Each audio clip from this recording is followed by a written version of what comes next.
İkinci Qarabağ müharibəsi 2020-ci il 27 sentyabr. İlk əks hücum xəttlərindən biri də məhz bu ərazidə baş verir.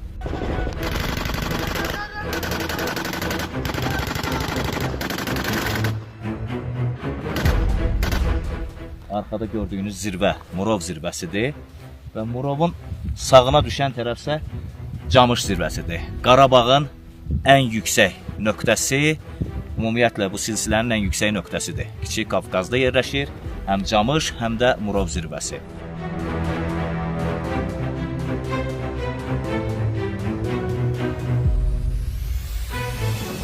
Ermənistanın növbəti təxribatına cavab olaraq Azərbaycan ordusu bildiyimiz kimi bir neçə istiqamətdən geniş miqyaslı əks hücum əməliyyatlarına başlayıb və burada bu ərazidə ən mürəkkəb əks hücum əməliyyatlarından biri icra olunub. Qeyd edim ki, dayandığımız bu ərazi Sibir postu adlanan bir ərazi idi. Burada Azərbaycan əskərləri xidmət çəkirdi.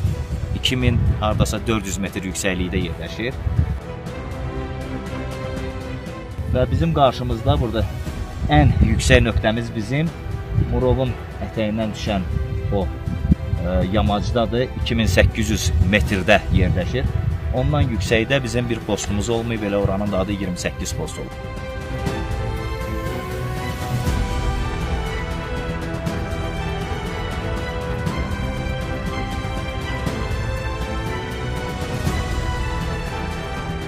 Bu Sibir postunu əhatə eləyən postlar sağımızda 2500 metr yüksəklikdə erməni postu idi. Onun üstündə daha bir post var idi. Qarşımızdakı bu Bozdağın sol tərəfinə düşən ərazidə də bir neçə post olub.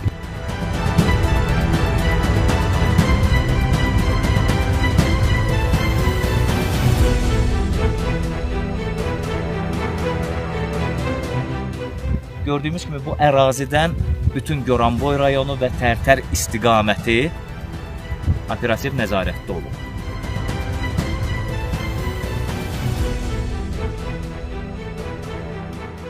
Azərbaycan ordusunun hərbi qulluqçuları 1-ci Ordu Korpusunun kəşfiyyat bölüyü məhz bu ərazidə ilk uğuru bu dərə ilə söz açdığımız postların arasından sızaraq Murov zirvəsini ələ keçirir və orada Azərbaycan bayrağını yüksəldir.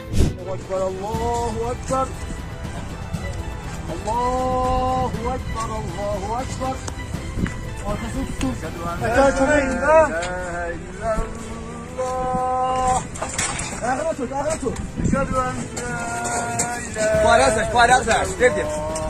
Kaç oğlum? Bu tağını açın orada. Muhammeden Resulullah. Bayrak.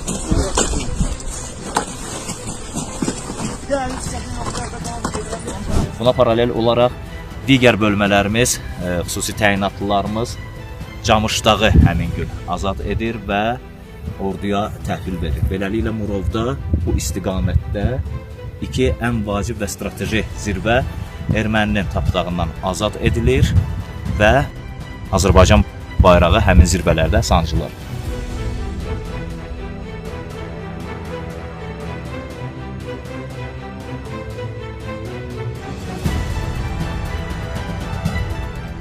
Yaxşı, bəs Murova nəzarət Azərbaycan ordusuna nə verirdi?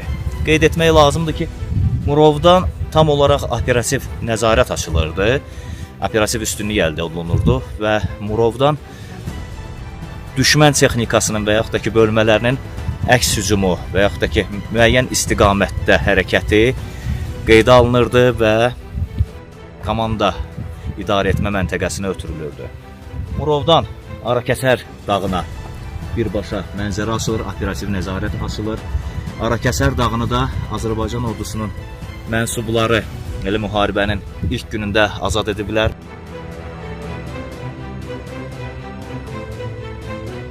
Birinci Ordu Korpusunun döyüşçüləri ilk olaraq dağın ən yüksək nöqtəsinə 1353 zirvəsinə qalxır və orada işğalçı qüvvələri təmizləyə dağın digər tərəfinə hərəkət edirlər və oradan da su qovuşana düşürlər.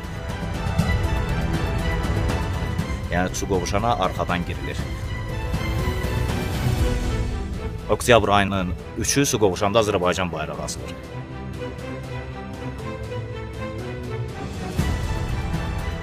Murovun digər bir əhəmiyyəti isə ondan ibarətdir ki, Ağdərə Basar-Keçər yolu tam operativ nəzarətdə olur.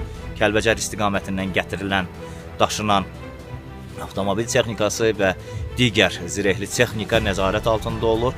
Əgər yadınızdadırsa, elə müharibənin ilk günlərində erməni jurnalistləri həmin yolun bağlanmasını qeyd etdilər. Bunun da səbəblərindən biri məhz Murovdan operativ nəzarət və koordinatların götürülməsi idi. Təbii ki, Camışdağda olan əməliyyat da buna öz dəstəyini vermişdi və Ömər istiqamətindəki bizim bölmələr Canavar adlanan postları ələ keçirmişdilər və işğalçı qüvvələri oradan çıxarmışdılar. Təbii ki, onların da töhfəsi var idi bu yolun nəzarətə alınmasına və operativ üstünlüyün əldə edilməsinə. 2020-ci ilin bir daha təkrar eləyək, ən mürəkkəb istiqamətlərindən biri olan Murovun və bilavasitə zirvənin özünün əhəmiyyəti müharibənin ilk günlərində bundan ibarət idi.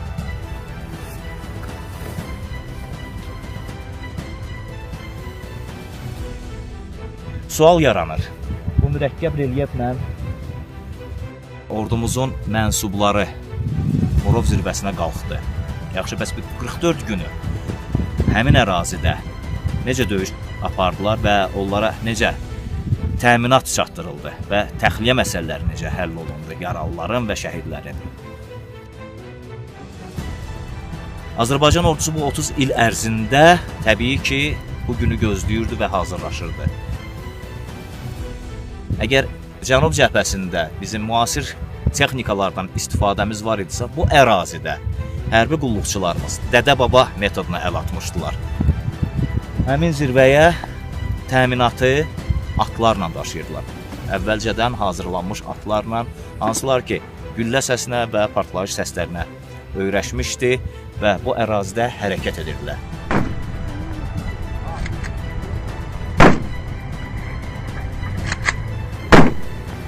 Qaçaq nəbidir?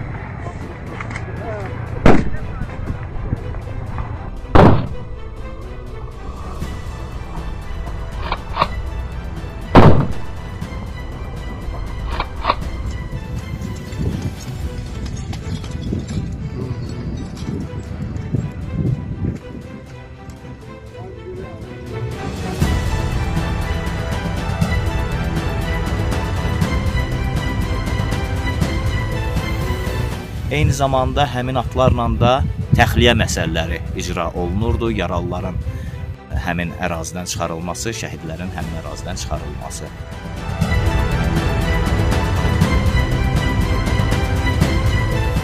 Budur Azərbaycan ordusunun intellekti ki, coğrafi relyefə uyğun olaraq bu ərazidə əllərinin altında olan və ən rahat hesab edilən vasitələrdən istifadə ediblər. Çünki özünüz də gördüyünüz kimi bu ərazidə texnika yeriyə bilmir. Elə adi bu posta texnika gəlmək üçün necə əziyyətlər çəkir və təbii ki, döyüşlər gedən müddətdə həmin texnika söz açdığımız postlardan müşahidə olunurdu və hədəfə çevrilirdi. Odur ki, həmin dövrdə, həmin günlərdə, o 44 gün ərzində yiğitlərimizin oradakı təminatını atlar təmin edir.